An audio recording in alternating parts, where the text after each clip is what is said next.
I'd just like to welcome everyone joining our feed. First of all, Shani Raja, Carolyn Tran, and Kresant Mahilall.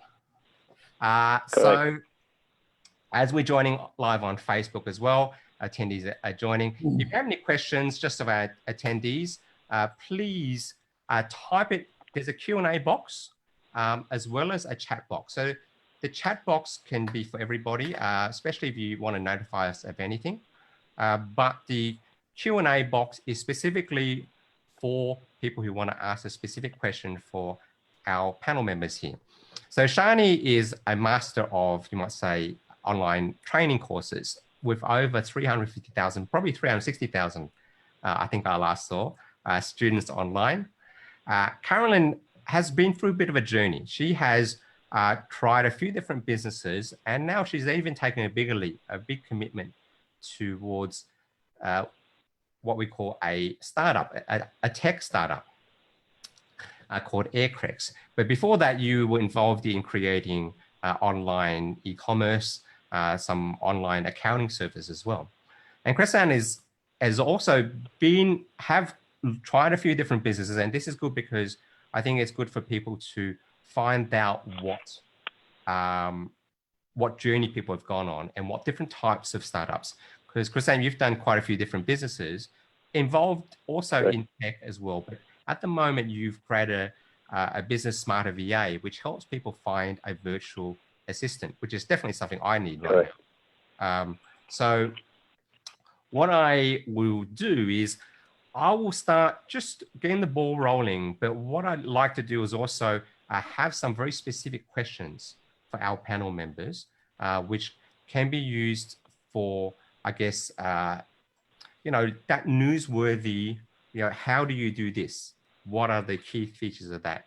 And some of you may be joining us again after we've had a live session previously about a month ago with our panel members. We had some technical issues, which is why we decided to run this again and allow you the chance to see and ask questions directly to everybody. So I'm going to start with you, Shani. Shani, I've known you for a few years now, and I remember when you started, you probably only had about 150,000 students, which is a lot still. But you were a former editor of the Wall Street Journal. Yeah. So tell us that journey from going from having a job, a fairly well-paid job, I would suggest, to taking that leap to saying, I want to do something different, and then making that a success so you don't have to do a job anymore. Yeah, so I guess there was a lot of different factors playing on my mind at the time. One thing was I kind of knew that there was, well, I had a big mortgage to pay off in the UK. That was one thing. And I knew that if I continued just working on a normal journalist salary, it would take forever, or I'd have to really compromise my own lifestyle in order to be able to pay that off. So I was desperately looking for a way to do that. Also, my family lived abroad in London. So I also wanted to have the freedom to travel whenever I want to see them and not just be stuck, you know, with like two week holidays here and there. So there were a few different reasons like that I was looking for something, but I never really thought about passive income or anything like that until I ended up going to a Toastmasters session, which is like this public speaking group that they have around the world. And I just, by chance, I ended up listening to someone giving a speech, reading from a book. And the book was that famous Rich Dad, Poor Dad, which I'd never read at the time.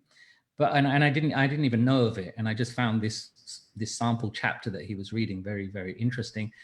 And then I decided, because I heard these words, passive income and make money work for you instead of you working for money. And it was kind of just resonated with me. So I went home and I got the book, started reading it, and I was sold on that. I just thought passive income is the way to solve all those problems that were on my list. And so the good thing was I just decided that that's what I wanted, and I didn't have any disbelief about whether, well, I knew it was going to be tough, but I didn't let the idea that it sounded a bit impossible to just get money passively. I didn't let that stop me from striving for it. So I just decided this is what I'm going to do, whether it succeeds or not. I'm going to try and make a passive income. And the first thought was to kind of write a book, because I had a lot of knowledge about how to write well as a journalist, and I wanted to teach people how to do that in a book. And then someone else suggested there's this thing called Udemy, which is like this online learning platform. Why don't you try and put it on there? And that's how the whole thing got started. And I think it was interesting because number one, you had a skill, but I would suggest that, and you've told me this yourself, you don't really like the idea of marketing, doing a lot of marketing. So Udemy was sort of a platform which it takes some of the fees because obviously they have their costs, but they market for you to a large degree if you have good content. They do. They take 50% and of stuff that they sell directly. If you sell it yourself outside, then you can take a bigger share. But yeah, the idea of someone doing that for me. So I kind of decided that's where there was even at the time when I started a few years back, there was I think 10 million or so students on the platform. Now there's about 50 million. So I just thought there's a lot of traffic there. All I have to do is put the course there.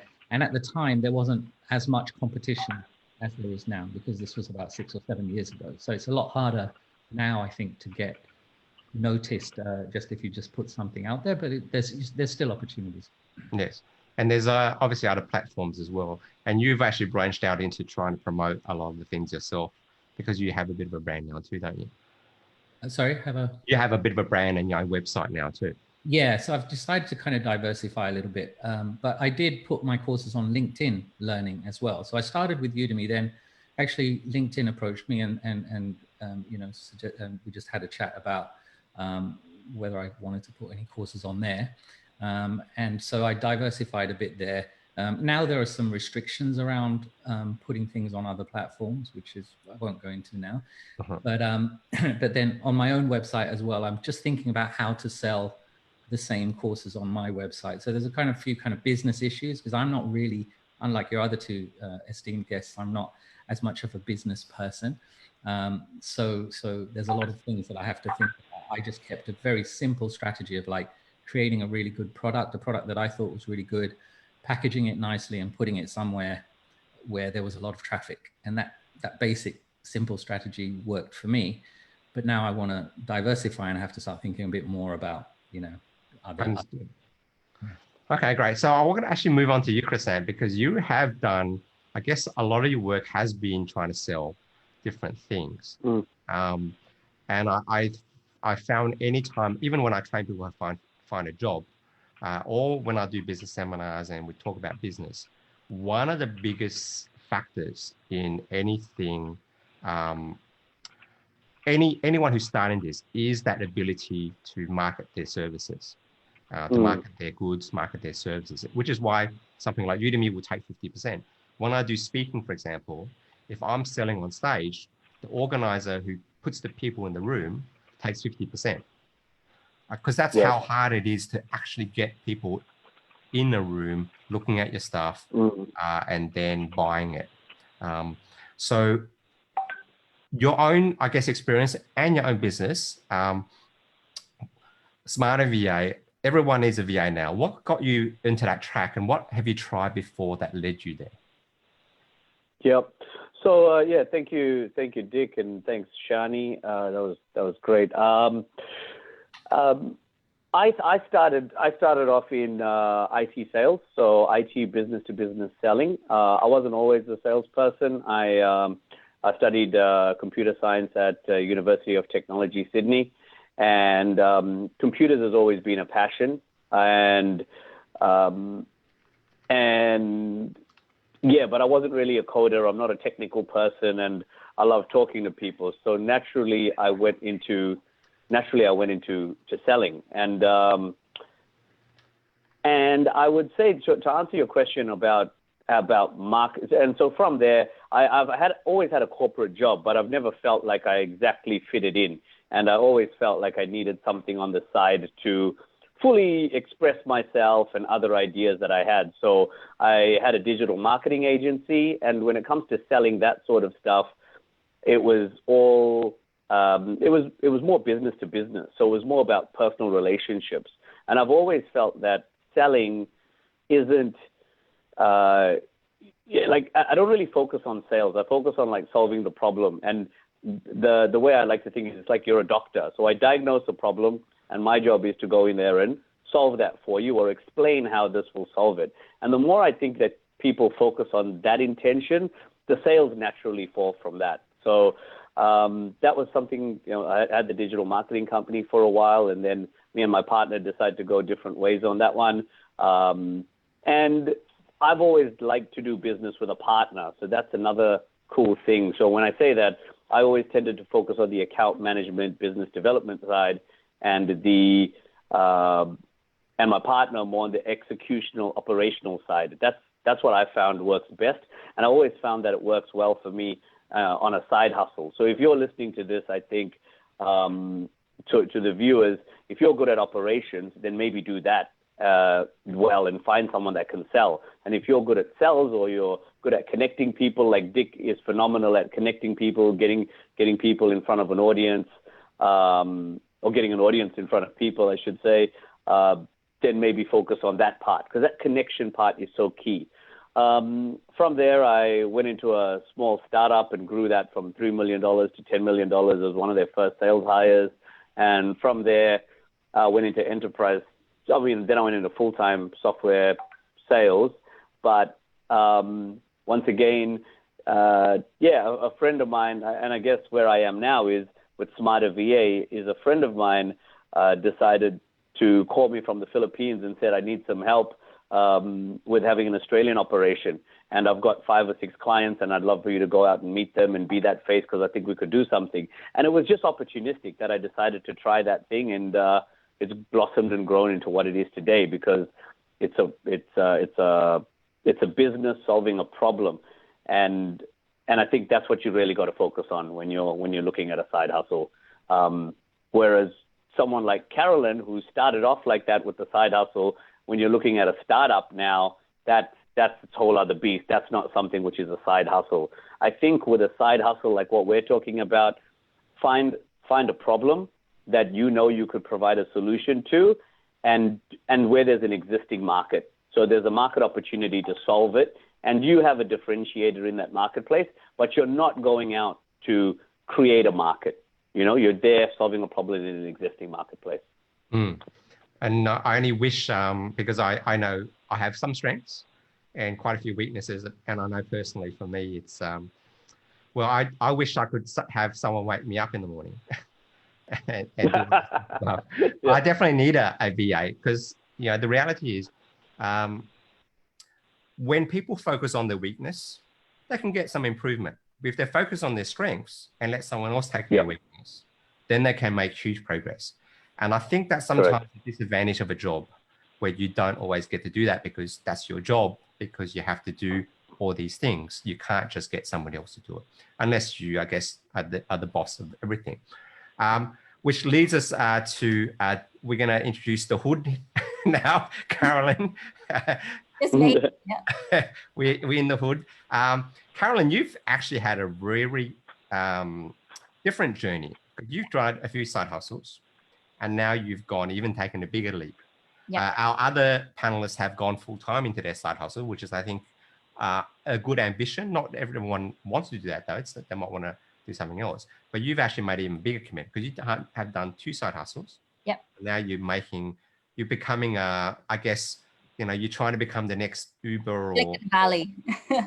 yeah, the next big thing in finance, I guess, finance apps. Yeah. Aircrex. Now you've actually just recently, I bet probably 1 week ago, you were on Channel 10. Yeah. And you've been invited, if they ever allow airlines back, to speak in, was it France or Sweden? Sorry, Switzerland. That's it, Switzerland. It started with an S, I believe. To speak on startups, and you've got you've spoken at Adelaide University and various other things. Because you've had quite a journey. I think everyone here has a journey, and everyone's going to be different. Tell us about your journey Tell us about what you started, what you did, and then how you arrived to this thing, which is basically trying to, what we call disrupt our market. Yeah, for sure. So my journey is obviously a little bit more complicated. It's go through like different paths. So I started my first side hustle, so literally just out of uni. So I finished my uni. I went in straight into full-time job, 9 to 5, and I worked my full-time for like a couple of years, like 2 years. And then I realized, okay, is this something I really wanted to do? So, you know, after working hours, I was just like, I was literally bored. Like I didn't know what to do, you know, I might go out, have drinks and like, you know, meet friends and create connections, but I was literally at home and I was thinking, okay, what else can I do, you know, after hours? So I literally just went on Google and searched for like how to start a business online. So that's where I literally got into this platform. It's called Upwork. I'm not sure if you heard of Upwork. So Upwork is like a platform where you connect freelancers and businesses, you know, for like tasks or like, you know, like one-off projects. So I went onto Upwork and signed up for an account, you know, for being like a finance accountant. So basically you just put on your profile in there, what you do, what you can help people, and then you start engaging, you know, clients and engaging people. So I actually landed a couple of jobs on Upwork. So I've got like 3 or 4 clients on Upwork. And they all based in Australia, although Upwork is globally, but obviously I just select Australian clients because I'm based here and they're based here. So I understand how the business works and stuff.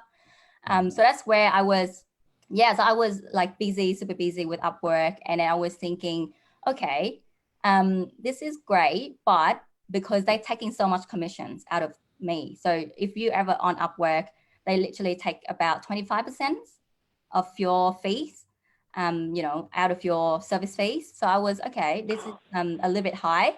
So let's go out and create my own, you know, agency, accounting agency. So that's where I started my hustle, which is it's called the Shaking Room Accounting Agency. So don't ask me about the name. I'm not sure why I come up with that name, but yeah. So I went from Upwork to like creating my own accounting agency, and I went on LinkedIn. I talked to a lot of business owners who need help with their financial services, need help with GST and BAS lodge and stuff because that's my skills anyway.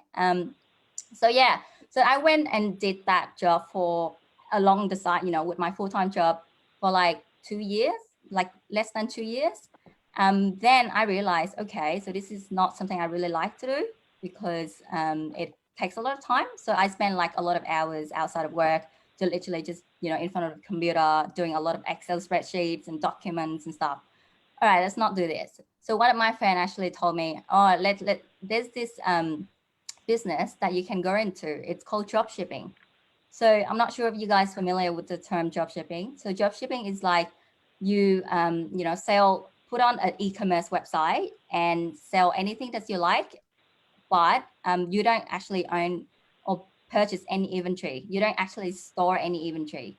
The inventory stays with the supplier. So it's just a matter of you going and find a right suppliers to put on your website. So then I actually started my dropshipping business after the accounting agency, and it's actually going really well. I've started literally in 2019 until now. So yeah, it's just the way of me finding businesses that literally don't find a lot of time, like don't spend a lot of time on it, but creating, you know, additional income to you. So after the accounting agency and then my e-commerce website, I was, you know, obviously happy. I was just like, okay, just give me some money, additional income. And, you know, I'm selling things that I like, being jewelry and, you know, all of those cosmetics products. So I put everything on my website. And then up until late last year, I was thinking about, you know, putting a business, like a proper business, because obviously those are just side hustles, right? So up until last year, I was thinking, all right, it's the time for me to build a business. And I always have this passion in startups. like you can imagine how much passion I have. Like I have literally 10 books at home, like 7 books out of that 10 books are literally all about Silicon Valley, all about disruption, technology, building new companies and stuff. So yeah, I read a lot of books and it's always my passion.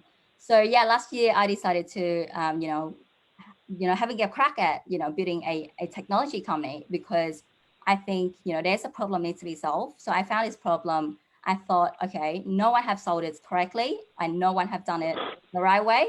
So yeah, so me and my high school mates, we were just sitting together, speaking like constantly on the phone, chatting on Facebook. We were just like, okay, let's do this. This is something needs disruption. So I went on and found this fintech startup. It's called Aircrex. So it's been on 9 months. So as you mentioned, Dick, it was on channel 10 last week, which is amazing. We're getting a lot of tractions. We actually, going through our fundraising process as well. And yeah, it's going really amazing. And I thought one of the reasons why I moved from other 2 side hustles to this, like pretty much a full-on business, a full-on startup, is that because 3 lessons I learned, which I literally wrote a Medium article about this. First of all, build a business that you want to do in the long term. And second of all, this business has to be scalable. So my other 2 side hustles, although it's giving you additional incomes and stuff, but is this something you really wanted to do in the long term? The third one is you have to love what you're doing. So yeah, so that's the reason that it made me go on, and start my new business right now, new venture, my 3rd one, and hopefully it's the last one. And I think a good point about this is we've all taken a bit of a journey. Yeah. We all have found something which worked better than others. Yeah. But I think also if you want to make your side hustle become big, and let's say a big business, rather than just pay you an income, which is a job income, you have to find a way to automate it. And I think that's what you're saying. You couldn't quite do with the accounting business unless you got big enough to get someone else to do the accounting. Yeah. And you just a service provider, a little bit like what Kresant does, which is provide service and then collect a fee, which is, you might say it's 25%, it's high, but on the other hand, you might have got those original people if you didn't go to a platform like that, because the marketing cost is the high cost. And actually the marketing, if you have ability in marketing, that's where you can potentially make a lot, because a lot of people can do things, but they don't know how to sell what they can do. Yeah. Great. Platforms like Udemy, but you can learn how to do that after you do that. So what I'm going to do now is I'm going to start with specific questions. So we had some questions beforehand. I got people to submit. What I'm going to do is just run through probably a few of those and maybe just get short answers from you. So these will be along the lines as name the biggest reason, or what are the 3 factors, etc. So I'm going to go around the thing. So Shani, your market obviously is online courses, but you've seen other people do things, maybe online courses as well, including myself. We've had long chats about that. Yeah. In your experience, what is the most important characteristic for someone who wants to go into something like what you do? What is the thing that they need to be good at, or the characteristic of the person that will help them make it? What is that one thing? I think one of the most important things in my case was the desire to enrich people.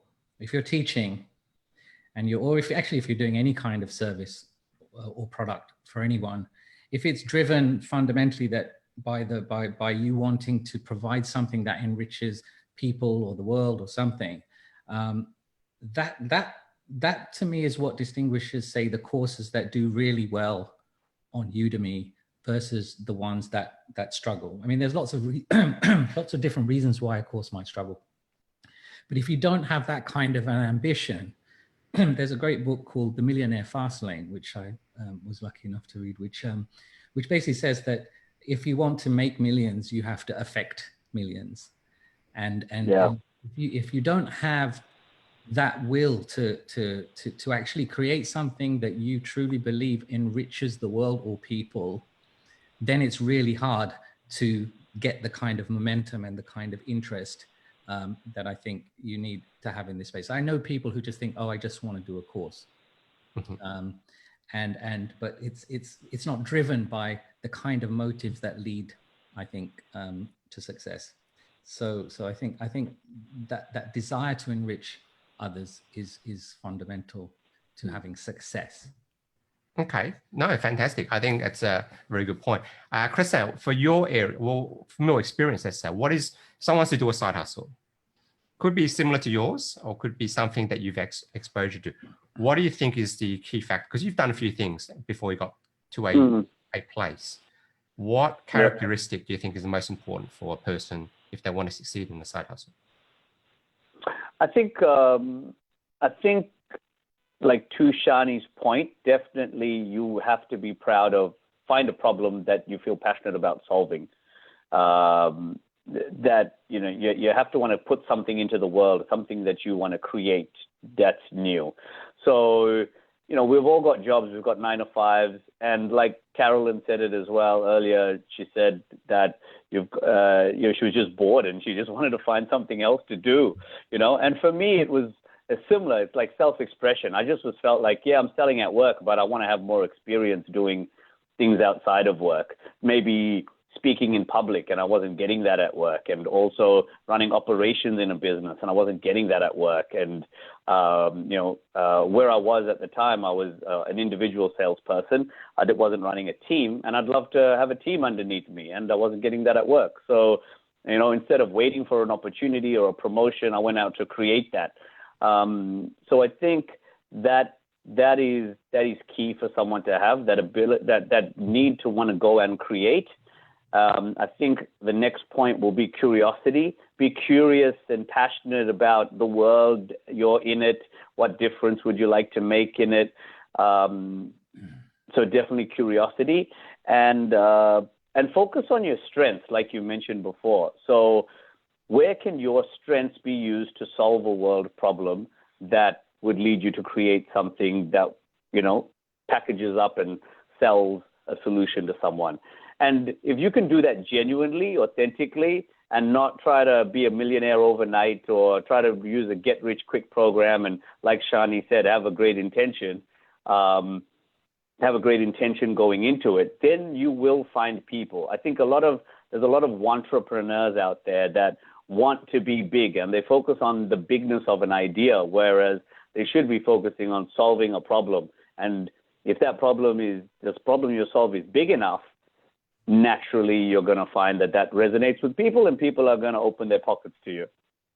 No, it's interesting because I think what you said is I guess resonates, because I had a job, but I like, for example, speaking. You don't get that many opportunities to speak. So I just created a group, put it up there, and turned up every 2 weeks. Sometimes I had to make up a topic that I didn't know about and work it out afterwards to how I'm going to talk about. Yeah. But the idea was to get the practice. I wasn't charging for it. It was actually partly the practice, but I was interested. And that built up a certain skill that opened up a few things, opportunities to create side hustles that can become full-time. Carolyn, you had obviously your path is interesting because you did side hustles and then you did something completely different. I won't necessarily ask you what's the characteristic of a person who can do a startup, but let's say from your observation and your experience, what is I guess if we can focus on one key thing that you say the person must have this before they can, you know, take this path and probably succeed. Yeah. What would that key characteristic or attribute be? I think you have to have the energy, because with that energy, you wouldn't be able to do anything.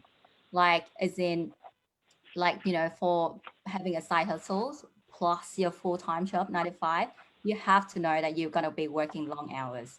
Or I don't know, like it has to be like about, you know, you're really like to do, you know, what you're doing, and having that massive energy, massive passions, and massive, you know, forward thinking about what you're doing. So yeah, like if I work more than 10 hours a day and I never feel tired. So you have to have that sort of, you know, energy and, you know, having that balance at the same time. Hope that makes sense. Yep, no, that makes sense. Okay, good. All right, so we all got those few things. Now, I just remind everybody, if they have a question they want answered, there's a Q&A box at the bottom of that screen. If you move your mouse towards it, click on it, ask a question. We will answer that as we go along. So what I'm going to do is, so I'm going to ask this question of balancing that, because you raised this point about energy. The reality is, you could probably spend more than 24 hours a day doing these things. Exactly. Yeah. How do you balance that? Because obviously there's priorities. There's you're doing a job or you're doing something else. You could be, you know, doing things at home, and you have to do some a side hustle, and people have demands on your time. How do you balance that? How do you prioritize it? How do you work that out? So what I might do is I will go backwards now. I'll start with you, Carolyn, and go to Kresant and then Shani. So Carolyn, how do you balance that energy? So I found it as really important for you to plan your day in advance. Mm-hmm. So like if you wanted to also think about what you're going to do tomorrow and plan it properly, like from literally, I don't know, when you start your day, like 8 a.m., 7 a.m. until what time you're going to finish, right? Because by having that detailed work of, you know, activities of work that you're going to do tomorrow, it's super helpful. And and maybe set a reminder in your phone, like putting on like, you know, which one is important, which one you have to prioritize tomorrow. So because I think for you to be able to balance and work productivity at the same time, you have to know what's going to happen, you know, tomorrow. Because 24 hours, to be honest, if you have a 9-to-5 job and a side hustle, you can never find enough time to work the two jobs. So it's always a matter of, you know, balance your hours. And obviously you have to have a personal life as well. So plan ahead, always put in your diary, you know, to-do lists, plan your personal lives as well. Like don't always work, obviously, like sitting, you know, because everyone is working from home right now. So this is like a really blurred line between personal life and work life. So I guess, yeah, have to plan your day ahead and also make sure it's, prioritize which one is really important. And one of the things that I actually been doing right now is I turn off my phone because I'm getting like messages. Every single time I get my message, I look at my phone right away. It's not helping. So literally just turn off your phone, leave all the, maybe, you know, for someone who's like social media addicts like me, it helps. So turn off your phone, focus on the hardest thing of the day, work on it and tick it up. You feel so good. Like you literally will feel, oh my God, I've done it. So like it make you feel really good.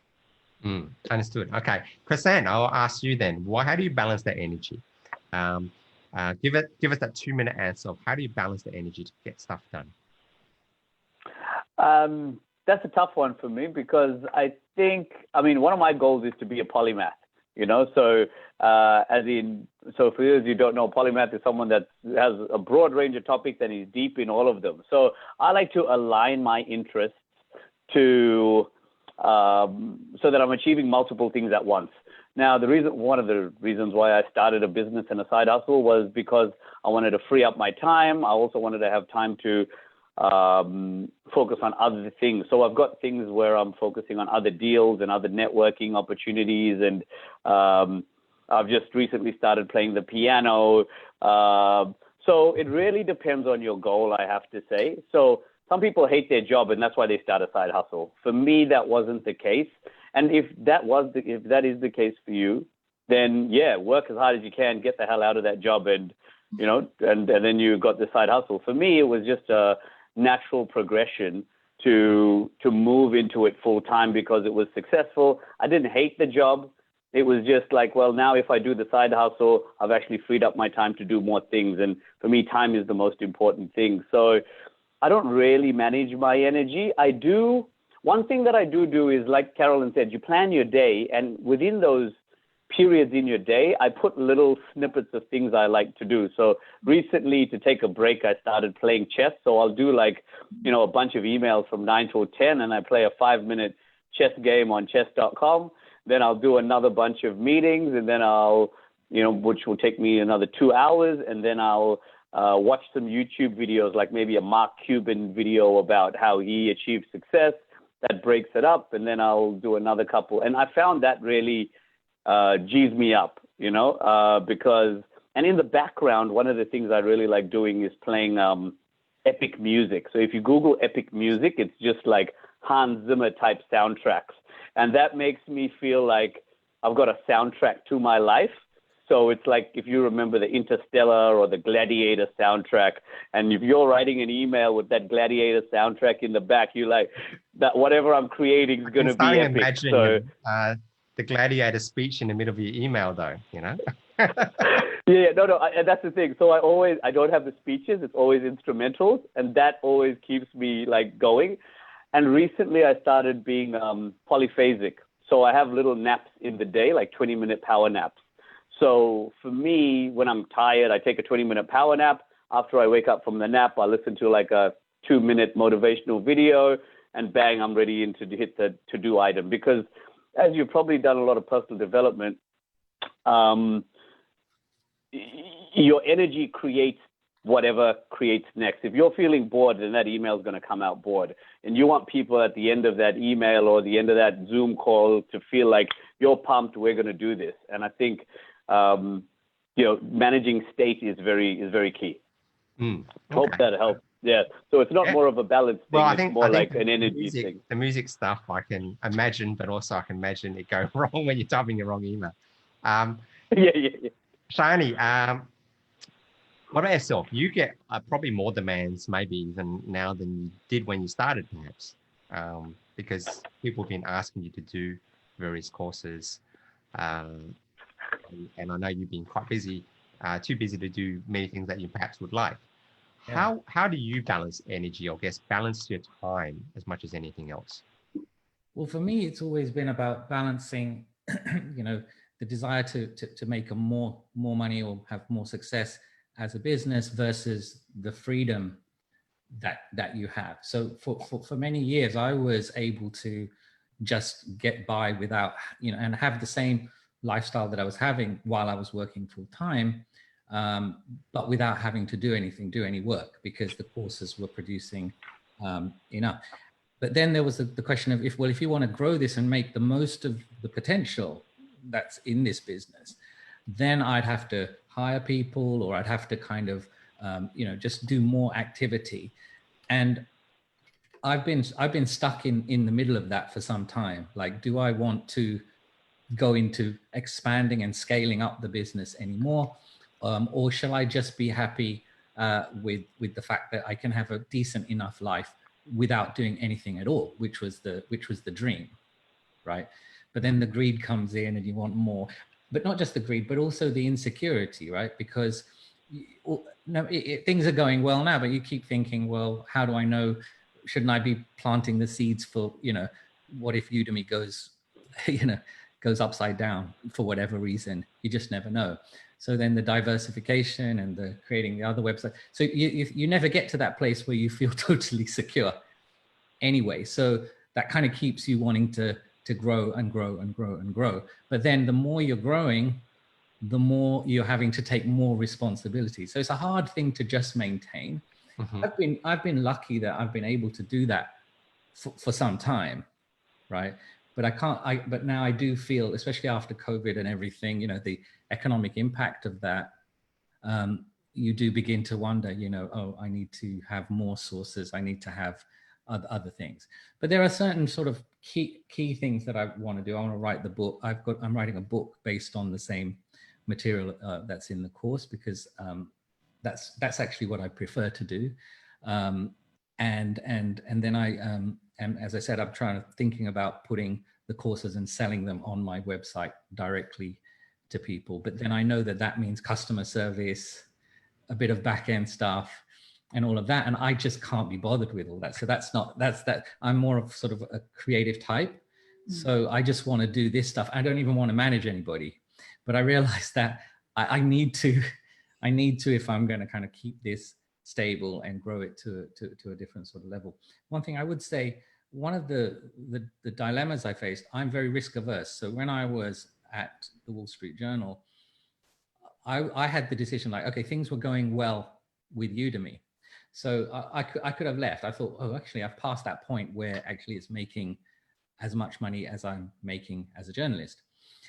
But then I had to think, well, for how long should I let that go before I jump ship? So the business was doing well, but because of my risk aversion, I decided, well, okay, let's see if it goes for a year and matches my income.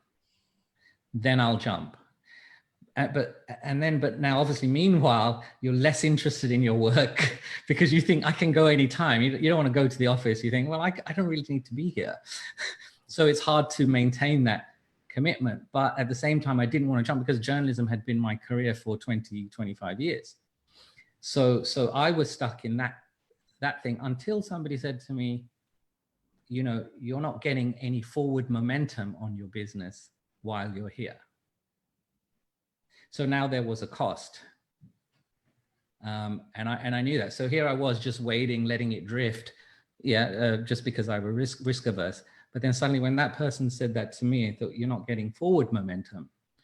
Then I thought, yeah, if I jump now, then I can actually do more courses and make it more sustainable. So that sort of leads into a different question, doesn't it? It's like when to jump. Yeah. Right? So it's like when is the right time? When is the right time? I mean, I'm not recommending it for everybody, but for me, I tend to be more conservative about it, like risk averse about it. But I really had to push myself. And at the time I was a journalist, I was dealing with really smart people, investors, people who were like really, really intelligent people. And I was asking them for advice, myself. And it sort of reminds me of another talk I did, or another seminar I did with a friend of mine who was a coach. I trained him a little bit on speaking, and then he went out and did his stuff, and he got very successful. His name is Richmond Ding.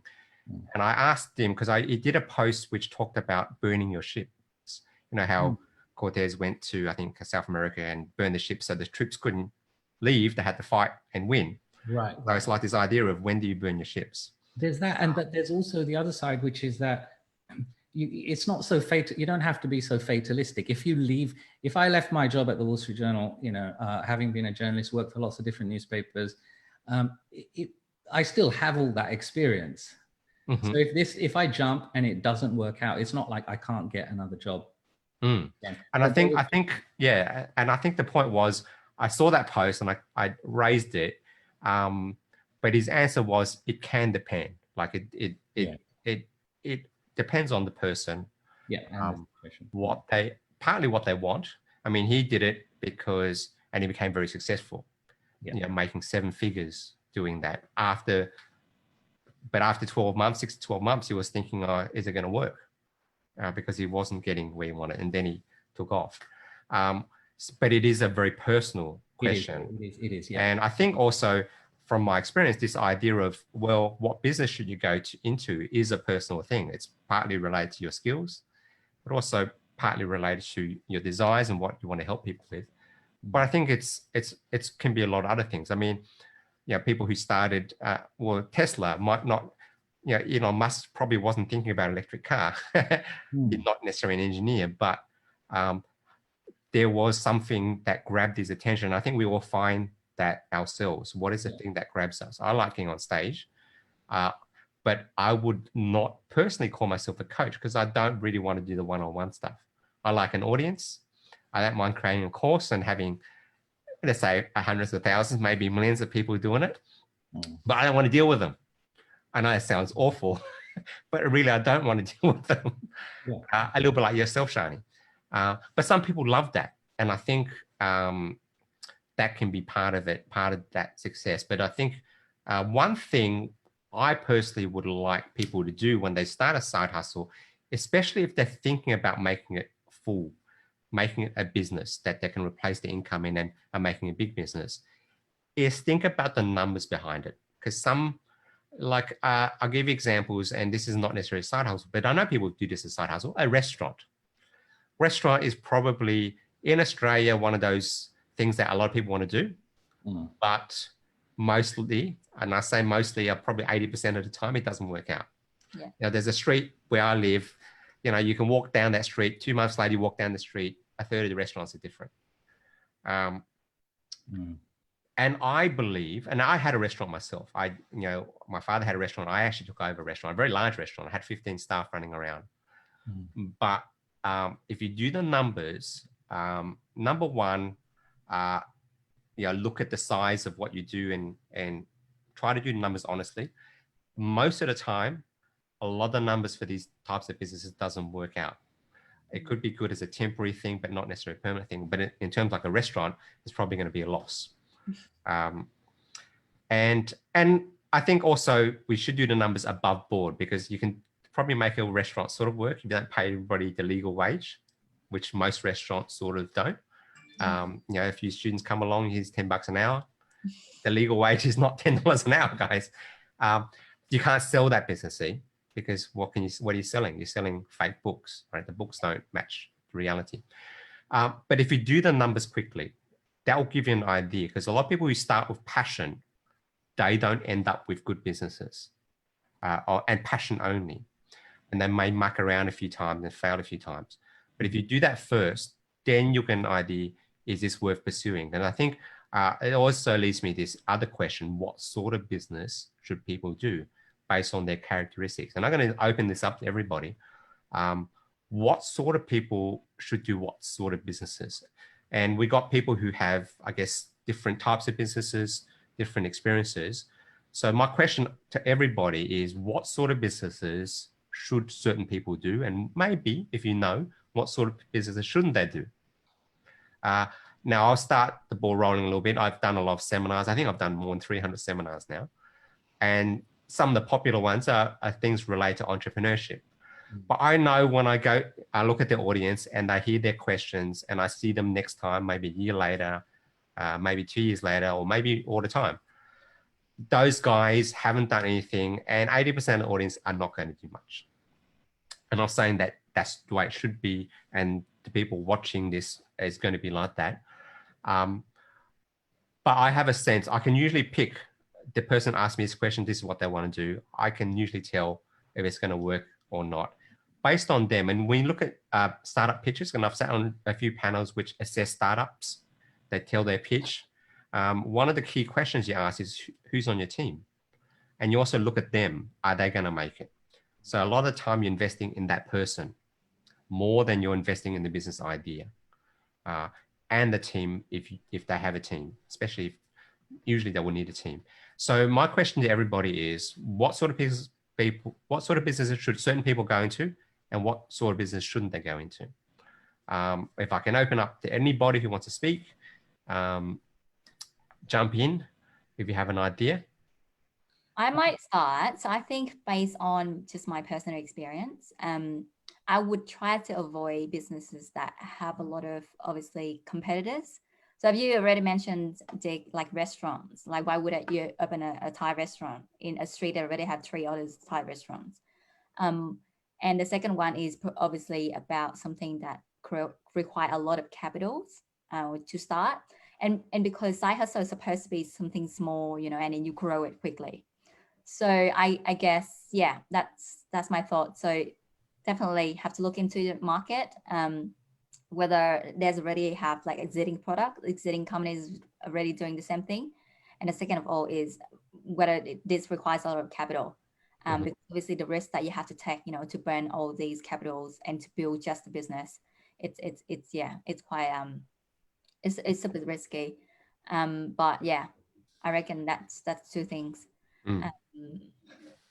Okay, I think in the modern world of internet is, you probably don't need as much capital as you used to. Yeah, correct. COVID, it's obviously changed that structure. Right. And technology actually, booming and stuff. So it's getting cheaper as well. So yeah, most of the side hustles, you don't really need a lot of capital to build, but not a restaurant. Definitely the restaurant. No restaurant. And I think I hear this a lot as well. Coffee shops. A lot of people. Coffee shops. There's definitely a lot of I think it's about 200 to 300K to start it off. Yeah. So. Yeah, but the thing about coffee shops is do your maths, because when you do your maths, you find a lot of these coffee shops, you know, unless you sell a lot of coffee, you're not really going to do much. Anyone else who would like to suggest, speak up about what people should do, or maybe what shouldn't they do?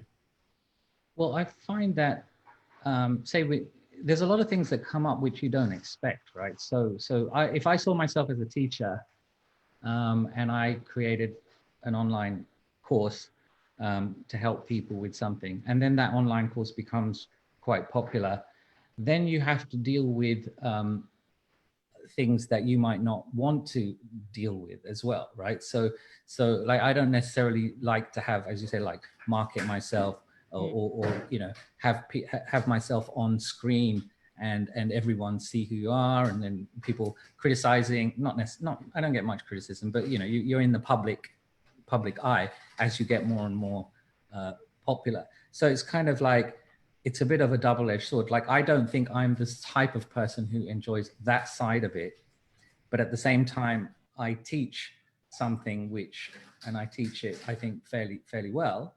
But if I could choose, if I could start again, I'd probably prefer to write a book, because that's something I'm more comfortable with. So it's something you have to consider. You know, you might be good at something, but then you've got to look at down the line, what will that turn you into, and what might your responsibilities be down the line, and is that the kind of lifestyle that you want as well? So it's something that particularly I didn't really think that far ahead in terms of what do I like, or this business about having to hire people or having to manage things or deal with payment systems and stuff like that as well. So it's quite important to think ahead about things like that. But it doesn't, I must admit, it doesn't sound too bad. It's not like I didn't know being a drug dealer would involve police. You know, it's not quite that sort of consequence, though, is it? Yeah, no. Payment system, I don't think is a huge hassle. But I guess. Yeah, you're right. I mean, I complain about, it's like anything is a problem to me now. Like, but people think, oh, wow, you're so lucky that you can just, you know, I deal with a couple of questions from students. It's actually a good life, but you have to look at the type of person you are and what kind of responsibilities and activities you might want to do to sustain what it is that you've created. So it's good to have a long-term perspective on all the implications of what you choose to do. I don't think I thought it through that well. Not that I would change it, but I just think you need to be aware. So, for example, you know, you need to be a bit thick-skinned. You know, if you're dealing with people who might be criticizing you, for example, right? Luckily, I haven't had to deal with much of that, but you know, some people deal with that really well, and some people not. Can I suggest a website I heard about, Smarter VA? Go to Smarter VA, get a virtual assistant to answer all the questions for you, and maybe filter it. Well, that's good. It's fine when you've got like a few hundred students, but when it gets to hundreds of thousands, then it's like you feel bad. If you're the sort of person who feels responsible and you want to cater to everybody and you want to serve your clients well, it just reaches a point where it can become like, so these are just one of those things that you don't necessarily anticipate when you start, right? So you think, well, now I have to ignore certain things. Otherwise I get nothing else done. But I don't enjoy that. I feel bad about that because I like to be able to help each individual person. So yeah, there's things like that which you just have to try and think ahead as much as possible to how your life will be. Understood. So think ahead. Kresant, what about yourself? What sort of business should certain people do, and what maybe shouldn't they do? Oh, you're on mute. Yeah, I think once again you've got to focus on your strengths and what you enjoy doing. Doing a side hustle is going to be, no matter whether you like it or whether you're doing it to get out of your job, you've got to be a type of person that turns this into your lifestyle. What I mean by that is you're going to constantly be learning. You're going to constantly meet new people. You're going to come up against challenges. I know when Shani shared before, you come up against challenges where like, how am I going to sound on camera? And have I got the lighting right? Like when we did this panel in person, it was like, oh, my first version of the course wasn't so great. And then I had iterations. So you've got to be this person with a mindset that I'm constantly going to improve this thing. So someone who's like a quick fix person, they're not going to succeed very far. Someone that thinks that they can just allocate. Yeah, and I was like this in the beginning. I said, all right, well, there's 9 to 5, and then after that, I'm going to work 2 hours and then do something else, and said, all right, this week, I'm going to put 10 hours towards the business. And the truth of the matter is that's where you start, but very quickly you get caught up with solving a problem and you're in the flow and you need to cancel something and you might miss a gym session and things like that. So I think that this is a lifestyle. I think now more than ever, we need to have multiple sources of income, and it's easier than ever to start a business. So the skills that you need are to always be constantly learning and learning on Udemy, learning on Google, learning on YouTube. The information's out there, and I think connecting is important. So, one of the reasons why I like, the business I'm in is because I hired a VA for my first business. So the Rank Hire business, which I had before, which was a digital marketing business, I hired a team out in the Philippines to do the work, and I was quite happy with that. I was able to leverage off that team, and then that's how I formed a lot of the relationships I still have today in the Philippines. Even though I haven't been there, I haven't even seen my business partner in 2 years, and we run a business together. So it's that sort of mindset of, following. I think the type of person to do a side hustle follows rabbit holes. They go, oh yeah, it's led me here. Where's this next junction going to take me? And, you kind of do that. And, so I'd say, I just wrote a few notes. So I'd say being a constant problem solver, making sure it's your lifestyle, and to be a constant learner. I know they're kind of broad, but yeah, that's one thing. And the other thing is that if you don't like people, you don't have to deal with people every day. You can be the execution side and be the shadow person and just make sure you have a front man. And if you're the front man type, you can just partner with businesses which do the executional part. But once again, it's about being that problem solver to realize where you fit to add the value, essentially. Mm. No, I think it's, we all have different responses.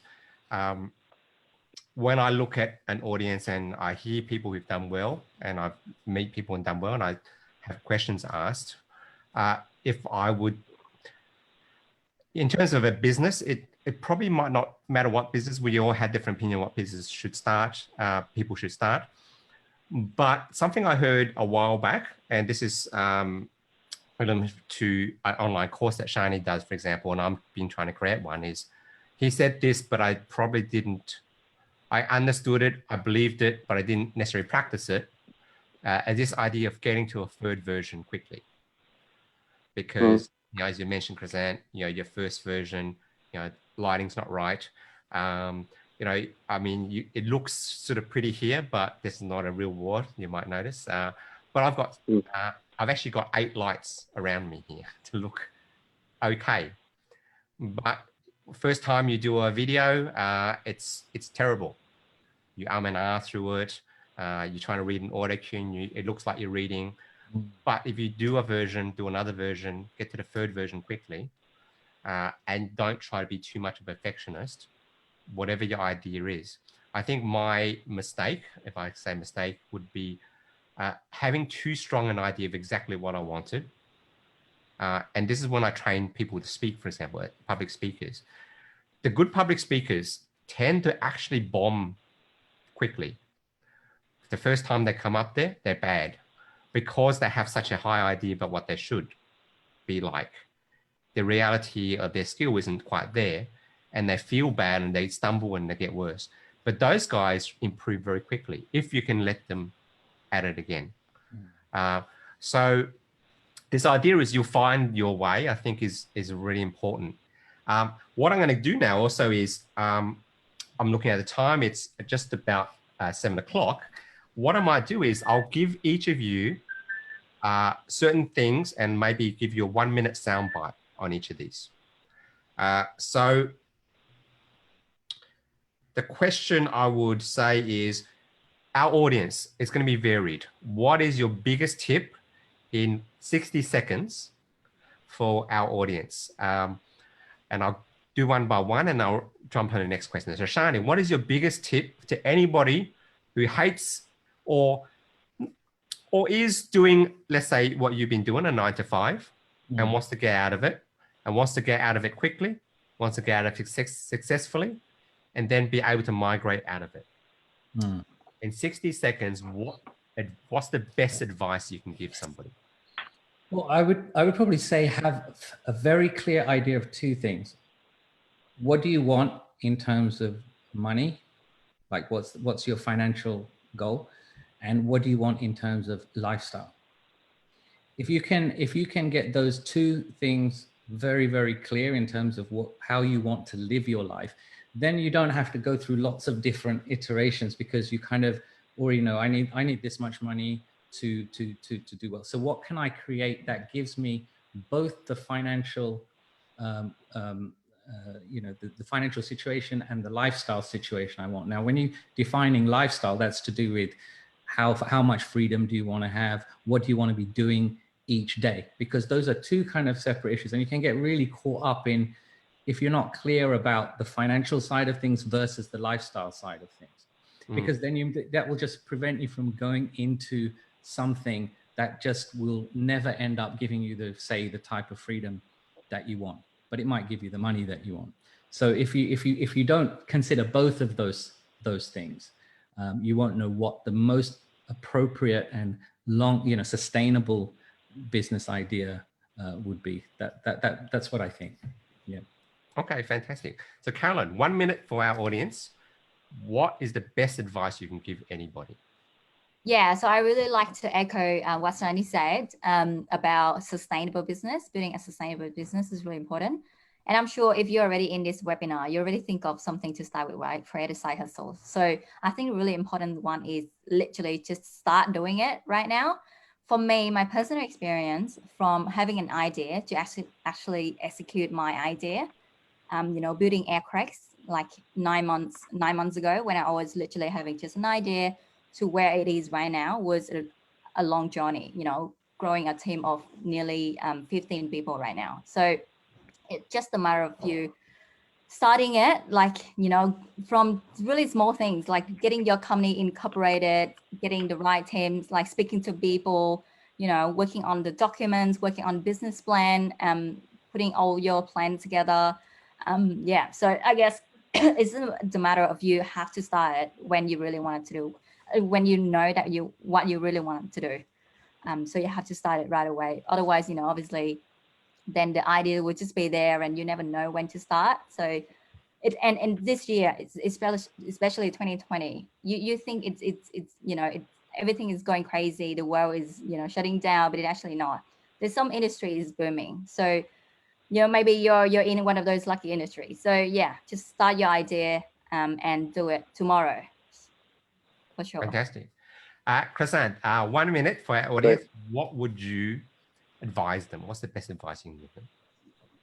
Yeah, I'll once again echoing my fellow panelists that's great advice. I would say just to be on the more tactical side, I would say make sure if you're looking for freedom in your life, I would say look for a business model where you can get subscription-based. Subscription-based meaning that the customer, you're creating an audience which you can constantly sell to the customer, that you can automate that. Like for me, it's a service. People buy from me. I don't do projects. They buy from me every single month.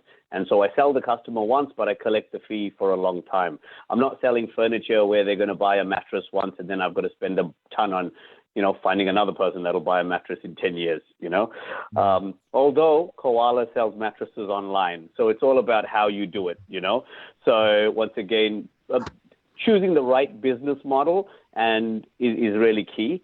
I'd say leverage other people as much as you can from an experience perspective, from a time perspective. So you might not have the time, but you know how to put the plan together.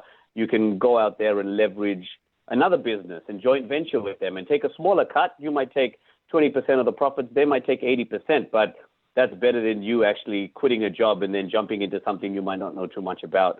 So leverage, you know, as they say, OPT, other people's time, other people's money, other people's experience. And I'd say automate as much as possible. And that's why a lot of people come to me in Smarter VA, because they want to automate the admin. They want to, once they've ironed out the process, they want to get rid of all the non-essential parts which aren't core to their business and just focus on the innovative parts where they're actually adding value. So if you're looking to start a side hustle, those three things: business model, subscription-based, well, four things: subscription-based, automation, and leverage. Fantastic. And I guess for myself, we do have a question I want to put to you as well. For myself, there's something interesting I've been doing as a marketing program by a guy called Ryan Levesque. And one of the first things he did is actually ask, what type of entrepreneur are you? And I think we've seen people with different passions here and different journeys, but he identified 4 different types, which I thought was very interesting because I didn't look at it this way. You know, there's a type that people, they're interested in something and they're passionate about something. You know, like if I want to learn, if I play a musical instrument, I can teach other people how to play a musical instrument, where I create an online course or create some platform for it. And there's people who see some sort of problem and they want to help people with this problem. So musical instrument is not necessarily a problem, it's a passion, but this is a problem solving thing. I'm solving a problem. And there are 2 different types. And then there's the people who maybe I find I'm more suited to this, and maybe Shani has found this for himself as well. And whoever it is, they're opportunity based. They see an opportunity, there's a gap in the market, and they're going to target that. And you know, drop shipping is a prime example. There's a gap in the market. I don't really need to solve problems purposely. Like I like golf. I don't really want to solve their golf swing problems and to buy golf equipment, but I see a gap in the market and I'm going to do something like that. So an opportunity base. But what I also think is important is there's a lot of people who don't know what business they should start. And I probably find that's the majority who turn up to these seminars, who turn up maybe for something like this. They don't know what type of business that they have. And I think the answer to that is it's a bit of a journey. Don't think one way is the best. It doesn't mean you have to find the problem. Like a coach, coaches become coaches because they're so passionate about this problem they had and they want to fix it for everyone else. You might not be like that. You might not have a passion for some skill, like playing tennis. I want to teach everyone to play tennis, right? That could be an opportunity, but you don't have to do that. I think it's a bit of a journey, and you can be a combination of those things. I like to speak, it's a skill of mine. I like to help people solve a problem, but I also see an opportunity in the market and I'll fulfill that opportunity. But I think also, and I pose this as one final question for everybody, when should somebody give up? Now, I think sometimes we should give up a little bit earlier than we do. Not necessarily give up on life and trying to make it a side hustle, but maybe give up on a specific thing which didn't necessarily work. Like Carolyn, you gave up on, to a degree, you still have it, I believe, and you probably automate it. Accounting, I mean, I couldn't imagine trying to do accounting for somebody, right? I'd probably die and lose that client, and they'd probably sue me because I can't balance, I don't want to balance numbers. I'm not an attention to detail person. But when should somebody give up? I think is that question. When should somebody give up? Do we have a quick answer from anybody here? When should somebody give up on something and do something different? Yeah, I mean, one big. Oh, sorry. Go ahead. Sorry, go ahead, Shani.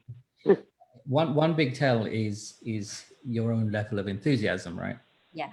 If sometimes you have a big idea and you feel enthusiastic on the day that you have it, but when it comes to implementing it, you find your energy draining away, your motivation is not there. That's a pretty good sign that perhaps there's something off about that, and you're not going to fly if you take that direction. I'm guessing. I mean, that's my feeling about it. And the other time is when the market just tells you that, when the market rejects you, right? Yeah. And that doesn't mean give up on the idea as a whole, because it just might need tweaking. It might be that the course title needs to change because it was slightly, not appealing as it was. But then if you tried all that and the market is still rejecting you, you've got to put your ego aside, I think, and just sort of say, if I create a course which people just aren't interested in, a subject that they aren't interested in, it hasn't happened yet, but it probably will at some point, then I will, immediately begin to, I hope that my ego won't stop me from recognizing that actually that this is not the way to go. Maybe I'll pull this off. Actually, no, it has happened to me, and I have pulled off 2 courses from the marketplace because, well, they were not produced to a high enough level for me, and it didn't. Yeah, they were not that popular. One was not that popular, and the other one was just not made very well. So I think, being honest about what's working and what's not, as well as looking at your enthusiasm level for where you're going. Yes, the problem with the enthusiasm thing is I'll just never go to the gym and lose weight. You guys, any other who want to speak on it?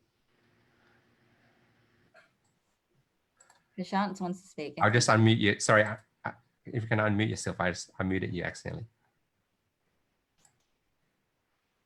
There we go. Yeah, I actually just listened to a podcast by Jocko Willink, who's a Navy SEAL, and he was talking about exactly this. When do you give up? And he says, change the definition of giving up. He said, like, if you're a sergeant and you were told to take a turret on the top of a hill, and you send 2 men up to go and take it up, and then your 2 men die, and then you send another 2 men up, and then those 2 men die, and then you send another 2 men up, and then they die, and soon enough you don't have a platoon. He goes, yeah, you didn't give up, but you still lost the battle, And I think a lot of entrepreneurs, a lot of the stuff says never give up and grow your wings on the way down. You got to know when you are losing the battle and when you need to reevaluate that.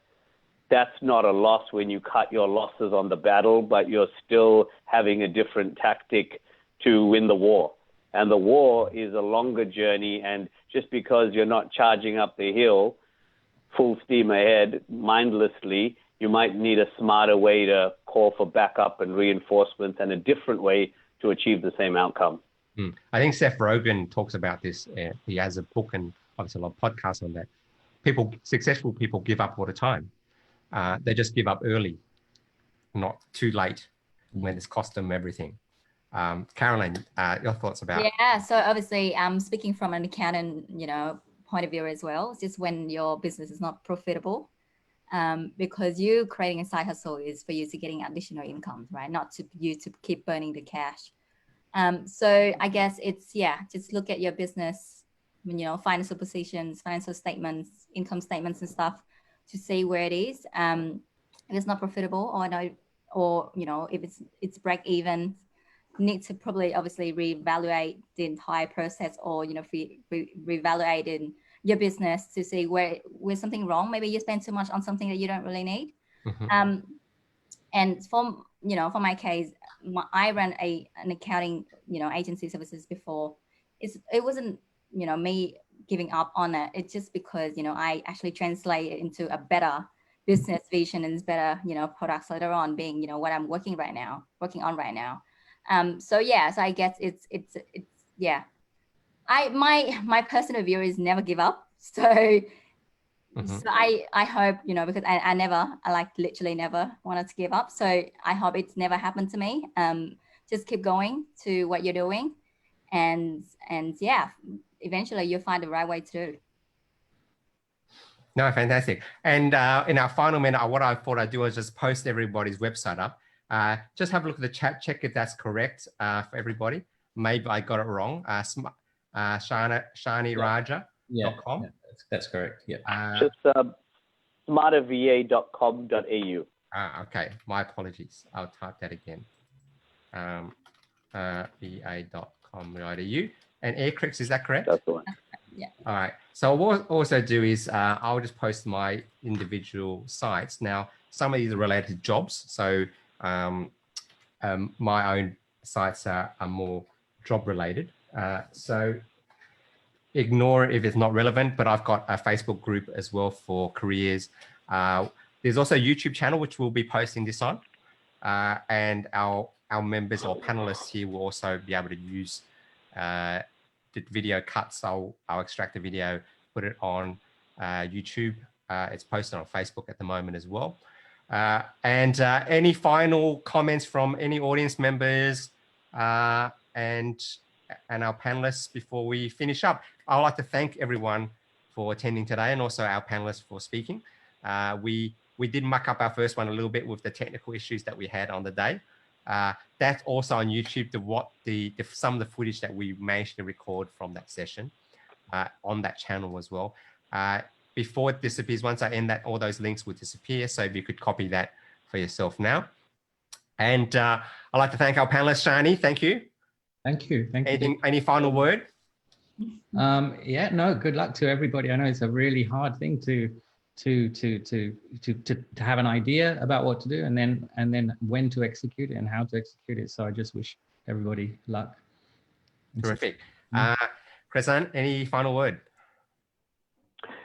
Yeah, just do it. It's a great journey, and you'll learn a lot about yourself. Terrific. Carolyn. Yeah, no, good luck everyone, and just start doing it. Fantastic. And all from me is yes, we're all going a bit of a journey. I think it's all going to be unique. Take what you can from our panelists, and if it's not useful for you, don't use it, and find your own answer. I think is really the answer that I can give you. I'm going to be hosting more things again soon. I took a bit of a break for last month. Just check out those sites. I'll be posting on LinkedIn and Facebook. Thank you again for attending. Bye-bye. See ya. All right. Bye.